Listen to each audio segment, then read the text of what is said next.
produce enough food that'll last us for the next 150 years if we didn't produce food anywhere else.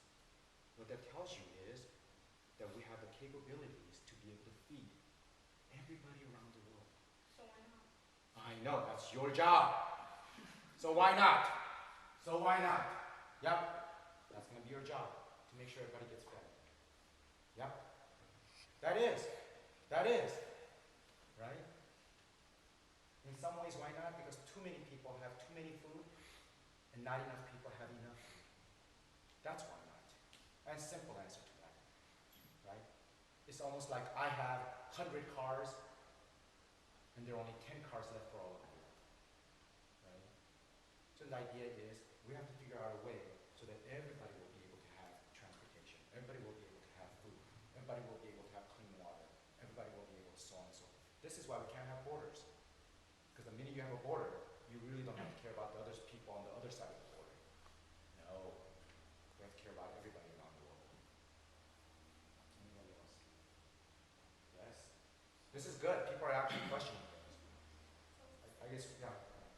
So say, so like, just listening to this, you think that you're like, so you see the world in a different way than other people, that you see, like you have that imagination that you think that you can create an ideal world, but that, so then what I think that I personally begin to do, like you look at people who don't think like you Right. in a lower manner, that you think they're ignorant. How would you solve that problem? Of course.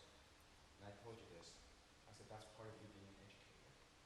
What you need to do is you need to educate people. Because you know the thing is, it's not just a matter of difference of opinion, folks. If your opinion is one where you say, I want to serve everybody, versus somebody saying, no, I want to take something away from you, there's two different, it's not just a matter of opinion. Your opinion serves the entire humanity. Somebody else's opinion kills part of humanity, right? So if that's the case, then you should be proud of the stance that you have. And you need to educate. You need to educate her. This is the point about, all of us striving to go to good schools. I know many of us want to go to, Brown University, right? We want to go to Harvard, we want to go to Stanford, we want to go to Berkeley. Absolutely great, great, great ideas and great aspirations. But I'm hoping that you don't want to go to Harvard, you don't want to go to Brown, you don't want to go to Cornell, you don't want to go to Princeton, you don't want to go to Stanford, you don't want to go to Berkeley, you don't want to go to UCLA, solely for the benefit of yourself. That's the point. If you actually were to go to these schools just so that you could benefit by yourself, then you really have not truly become an educated person. You might be a smart person, but not an educated person. An educated person, at the basis to being an educated person is constantly thinking, how do you serve somebody else? That's the basis to being an educated person. A smart person, you can do whatever you want. Does that make sense? So I'm still gonna go back to the border since that still kind of gets me a little confused. Like, cause I've heard stories about people like Marines or like military people go to Iraq and Afghanistan. Like, they don't. You said that borders are made because we don't care about the person on the other side. But when I read the stories and real life stuff, they tend to help those people even though they're there, and they also attack them at the same time.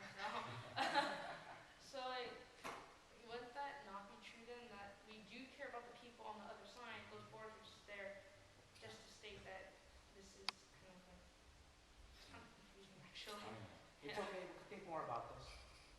And what my answer does not have to be the right answer, right? All I'm saying is how I look at the world, right? So this is a dialogue. So the idea is the kind of things that I'm telling you right now, you don't have to accept, right? It's just an opinion that I have, that I thought about, and I've seen. So I actually state my opinion, and then we actually engage in a dialogue. Absolutely. What more should there be, right? Other than continuous dialogue, so that we could grow from each other. Okay? Are you a Christian? Am I a Christian? I guess yes. I'm a Christian in the sense that I try to follow the what being a Christian is. So what that means is, doesn't mean that it's a matter of just going to church. There may be a lot of people who go to church who may not be a good Christian, right? There are many people who actually go to church who are good Christians, right? So I guess the bottom line is, why do you want to be a Christian, right?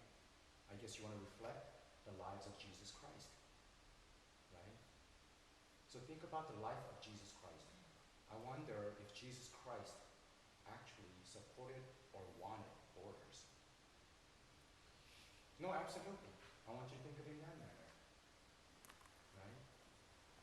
Jesus Christ was one person who was open to people who people didn't like. Jesus Christ was one of the first multicultural person.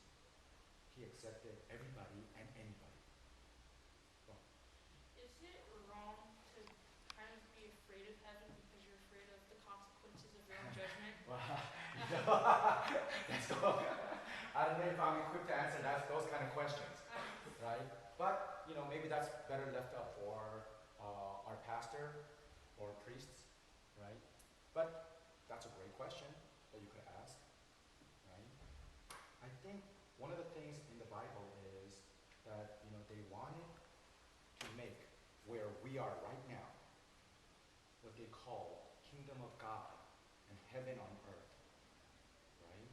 So our job also is to make our immediate surrounding reflect what we actually think about heaven.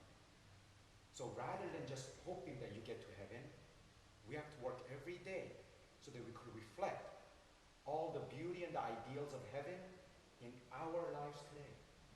That's one of the things, right, of understanding Jesus Christ and having made, right, kingdom of God here on earth. Anybody else? But like I said, you could ask your pastor about that. No? Well, great. I think this actually, I'm really happy in terms of I got to actually get to know you. Any questions from the parents? No questions? Ned, What do you value most in your life? what do I value most in my life? Thank you for that question. I do actually value education more than anything else. So what I mean by that is, I decided to look at how I approach life from the perspective of, I don't know, this might sound odd, but perspective of love. So when I could approach my family with the idea of love, but that doesn't mean that there's no discipline involved, right? So my most important thing is being able to actually share love with everybody that I could actually engage with. So with my students, I actually engage in the idea of love of learning.